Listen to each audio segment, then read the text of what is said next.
Hi, I'm Katie Steckles. And I'm Peter Rowlett. Hi Katie, what's today's mathematical object? Well, today's mathematical object, as with many of our mathematical objects episodes, is not actually an object, but it's a person who's here to talk about an object. So having seen this person speaking at Cheltenham Science Festival this summer about a variety of interesting things, including the thing that I think is the thing that we're going to talk about, I thought it would be great to invite Sophie to come and chat about it on our podcast. So hello, Sophie. Hello. And what object would you like to talk about today? I would like to talk about, and we're already going to hear some controversy straight off the bat, so I'm going to say a scone. Oh, a scone. Right, good. Already the fights are happening. So it's either a scone or a scone, depending on how you pronounce it. And yeah, I guess maths. Maths, yes. So, as you said, I spoke about this a bit at Cheltenham Science Festival, because scones are interesting because obviously you have your scone, and we've hit the second controversy already. Jam and clotted cream, I would say in that order. Obviously, some people say scone, clotted cream, jam. I've yet to hear anyone say jam, clotted cream, scone, because that just gets messy, but I suppose you could go through all 6 permutations if you really wanted. You're going bottom to top, so you're putting jam on your hand, then the scone on top, then the cream on top. Is that the... Yeah, exactly. But no, so with a scone, you have the several layers, and having layers does lead itself into a lot of interesting maths. And particularly there's a theorem that's called the ham sandwich theorem, but I don't eat meat, so I'm going to take out the ham sandwich and we're going to go for a scone instead, because you can demonstrate this theorem just as well with a scone as you can with a ham sandwich. Arguably better. I thought the ham sandwich was essential to the ham sandwich theorem. I know.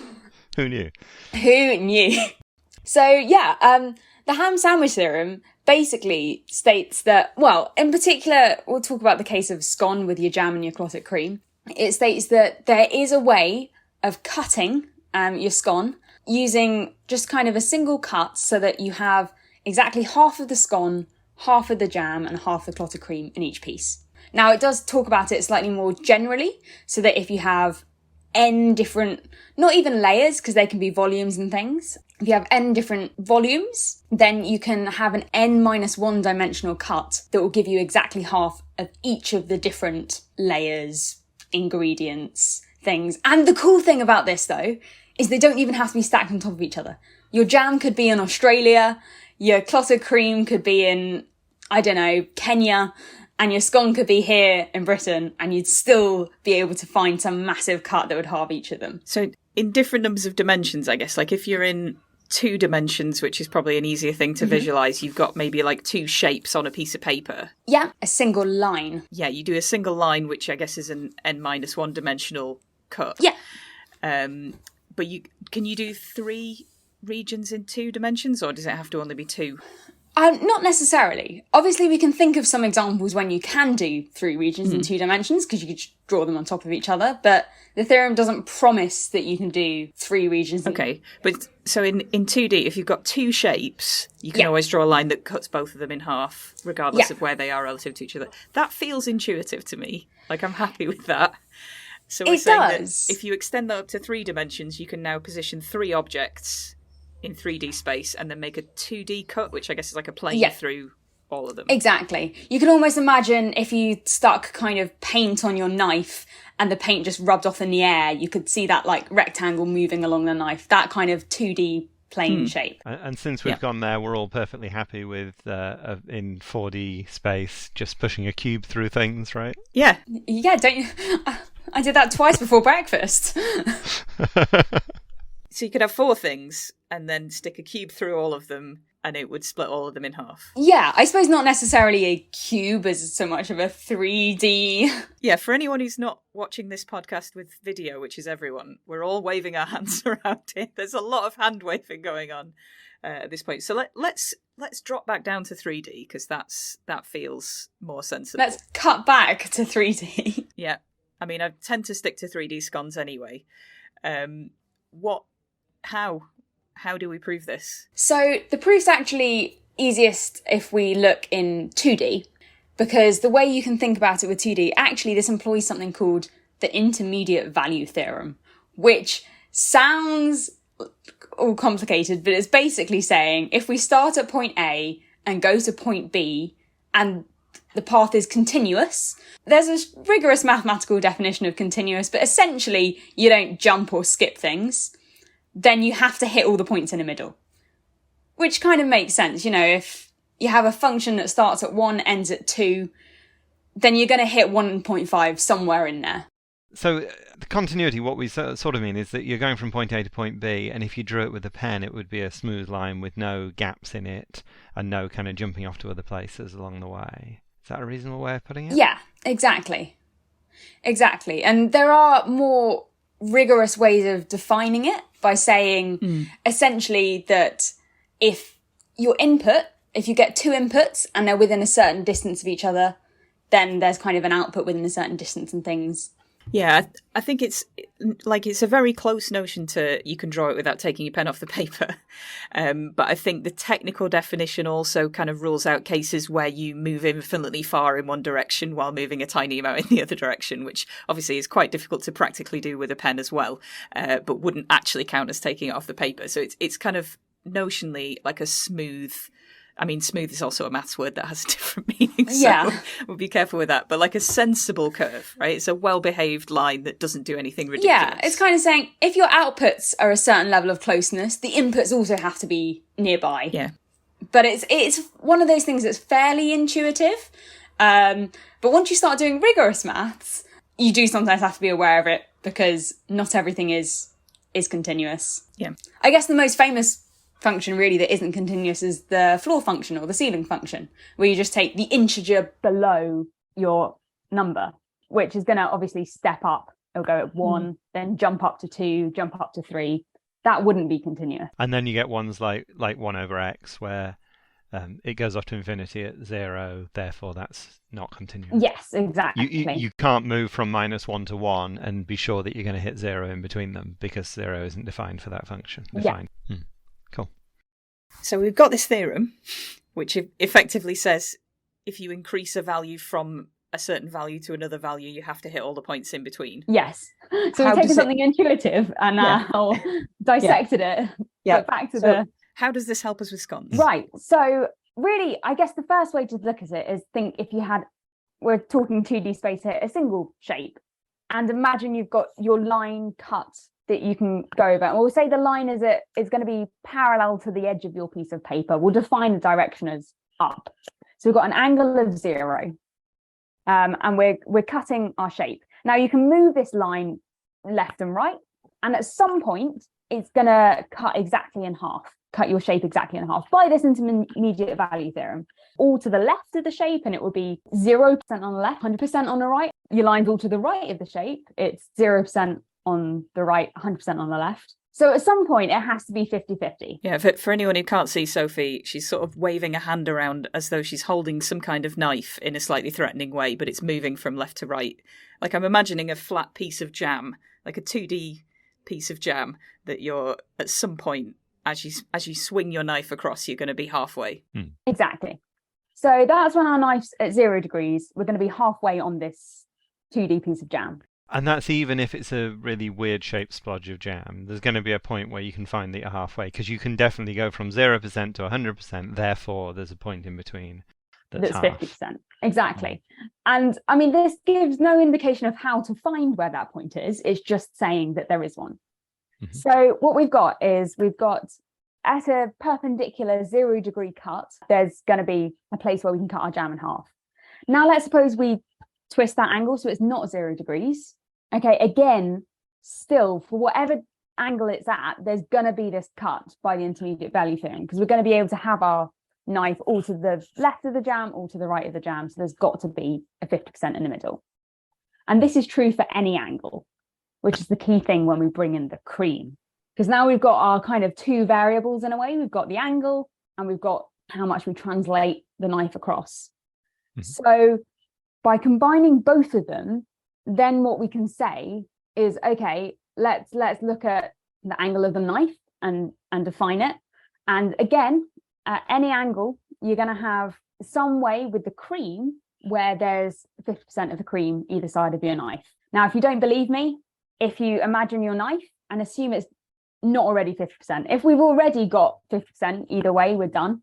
But if not, have a think. If you rotate the knife 180 degrees, what was on the left of the knife is now on the right of the knife. So if you start 40% on the left, 60% on the right, by the time you've rotated the knife 180 degrees, it's 60% on the left, 40% on the right. So again, we have to have this 50-50 point somewhere when rotating. Okay, now we've got two things that we can change, and we know for each angle, there's a place where we can get the jam in half. Genuinely, I'm now imagining this as like a puzzle app that you can get where it gives you two shapes on the screen and you have to specify the position for one of them and the angle for the other one that splits both of them in half. Yeah. Like this is now a phone game that people are playing on the tube, right? Yeah. But that's essentially what you're saying. So you're cutting the jam in half using how much you're moving the knife across it for whatever angle, and that angle is the angle that works for the cream. You're sort of lining those two. You've got 2 degrees of freedom, basically, so you're able to cut those two things with one cut. Yeah. And that explains why you can't do 3 things in 2 dimensions. Pretty much. I mean, it goes a bit more complicated than that if this were a video format, we could write out some functions and show, okay, let's maybe define the positive side of the knife, and then we translate it and have like a function that shows if we've cut pancake 1 in half, what percentage of pancake 2 is in half, and that kind of thing. But essentially it comes down to it. We've got these 2 variables to play with, and we apply the intermediate value theorem twice. And that way we know that we can find one with both in half. Interestingly, though, it feels like this idea would be really easy to extend to more dimensions, but it took a lot longer for people to come up with further dimensions, potentially because it's less intuitive. But I think this is when you have to have that a bit more rigorousness. I think in 2 dimensions, partly because we can imagine it, but partly because it is a simpler case, we can say, oh, yes, this is definitely continuous. But when you start thinking about 3 dimensions, you have to be a bit more careful to show that it 100% is continuous and things, and these things aren't quite so obvious. Yeah, and what's the 3rd degree of freedom if you added the scone in? You can move it across and you can turn it so it cuts the cream as well as the jam, but then what's the 3rd movement that you're doing to cut the scone as well, I guess? Well, when you add another dimension, there's then another angle which you can rotate the knife. I've got now in my head an image of the Earth, and you've kind of got whether you're going left or right in the Earth, and then you've got your 2 angles of like your longitude and latitudes and things that you can cut along. Yeah, the phrase spherical polar coordinates just popped into my head, but that's just what I'm like. Yes, yeah. And then obviously the more dimensions you go, you get more dimensions of freedom in each case. So the whole thing put together notionally says that you can have a scone and a bit of jam on it and a bit of cream on it in whatever order you prefer. And no matter what shape or size any of those 3 regions of 3D space are, there is some line that you can draw which will cut through all 3 of them and split them exactly in half. Exactly. And one of the cool things about this as well is nowhere in discussing it have we actually mentioned the idea of volume or what we mean by half. So you could do it by volume, you could do it by mass. You just need to pick a measure. It doesn't actually, you could even say, oh, actually, I really like raisins, so I'm going to make raisins actually extra important in the way you cut it and things. Yeah, well, there's a lot of these sort of fair sharing algorithms where it's not just important, like the physical mass of the shape. Like they'll be able to incorporate things like this person doesn't like chocolate cake, or like what value do you place on particular contents of objects and that sort of thing. So whatever your metric is, there's a way to split it such that both parties are happy, I guess. Yeah, exactly. But as long as both parties agree on the metric. Yeah, I was just thinking that. I mean, I consider cake to be a flimsy excuse in order to eat icing. It's basically that if somebody else held that view as well, then now we've got. But then I suppose we could just make sure the icing was split in 2 and not worry so much about the cake. But if I found somebody who really wanted the cake and didn't really like the icing, then hey. Well, yeah, in that case, you don't need math. You're sorted there. Yeah. So the actual official name for this as a piece of maths, actually as it's stated in mathematical research papers, is the ham sandwich theorem, right? This is one of those examples of a thing where a thing has a stupid maths name, but I'm guessing that's because you can have like 2 pieces of bread and a piece of ham. Yeah, exactly. There's also actually a specific case, I think specifically 3 dimensions, but also more, called the Stone-Tukey theorem, which I can't now. I've got a ham sandwich in my head. I'm going stone turkey, but it's not turkey. It's Tukey. There's no R in it, which named after people who worked on it. But yeah, officially it is called the ham sandwich theorem, which is brilliant. Yeah, I have a sort of vague sense from the reading that I've done about this from a while ago, so this may be out of misremembered, that it's sort of very much from the kind of, very meat-based diet part of the world era of mathematics.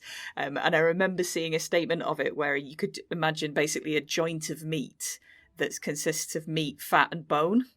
And you can find a direction to slice it in such that you get half and half for each of those 3. Because you want half the bone each? I don't quite... Well, you don't want more than half.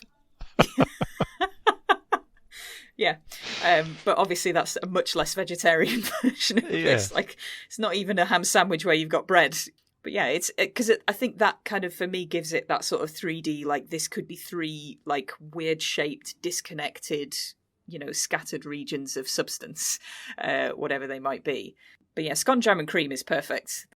Is this part of making analysis rigorous only, or is this something that actually gets used? Like, are there kind of applications for this? Yeah, so there are. It's used sometimes in differential geometry, and things that I have to admit are beyond what I personally understand at the moment. But there are uses in differential geometry and topology and things.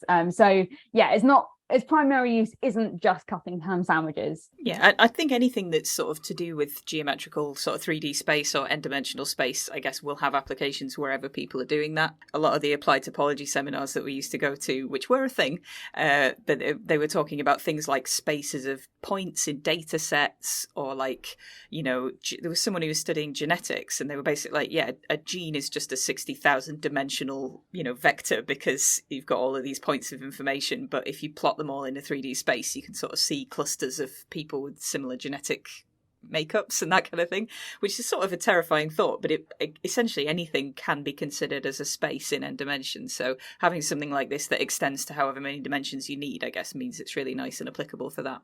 Yeah, so it's less literally cutting a ham sandwich, and it's more kind of underpinning a whole load of powerful maths. Well, yeah, dividing a thing in half is always useful. Yes. Dividing multiple things in half at once is even more useful. Yeah, I think that's the crux of it, I guess. It's like it's not just that you can cut a thing in half, it's that you can cut more than one thing in half at the same time. Which works great until a third person comes and wants a bit of your scone. And then suddenly you've got to get out the extra dimensions. But also, actually, that's a good point there, Katie, because there was nothing special about a half in this either. The intermediate value theorem, it doesn't just apply to a half. We could have easily set that at a third, and the same thing would have worked. So in theory, actually, you are fine if your third friend comes. You could cut off a third of a piece, and then the remaining thing, you could use the theorem again to cut it in half. Exactly. That's very cool. So it doesn't matter. All your friends can come over, Katie. Excellent. Maths wins again. Once again. So, thank you so much for coming and sharing the maths of scones with us. Secretly, the maths of ham sandwiches, but scones are definitely better. What if people wanted to find you on the internet or see other things you've done? What could they do? Well, one other thing I do is edit Chalk Dust magazine. So give it a Google. Our magazines are actually free as well, so you can read that online for free. And if you want to find me personally, you can find me on Twitter at Sophie Mac Math. Excellent. Is that Mac with an A in the middle? That is Mac with an A in the middle, yes. Cool, excellent. And we are also on Twitter somehow. I'm at Steckles. I'm at Peter Rowlett. The podcast itself is at Maths Objects, although it's not getting updated anymore. No, I mean, we should set up Mastodon, right? We should set up the podcast on Mastodon. We're both also on Mastodon. If you just search for us on the internet, you'll find us. Katie and I both blog at a website called aperiodical.com, which is also where you can find more episodes of this podcast. And if you would like to get in touch about the podcast, if you've got any suggestions for any other topics or people that we should invite on, please drop us an email, objects@aperiodical.com. The music is Funk Game Loop by Kevin MacLeod, licensed under Creative Commons.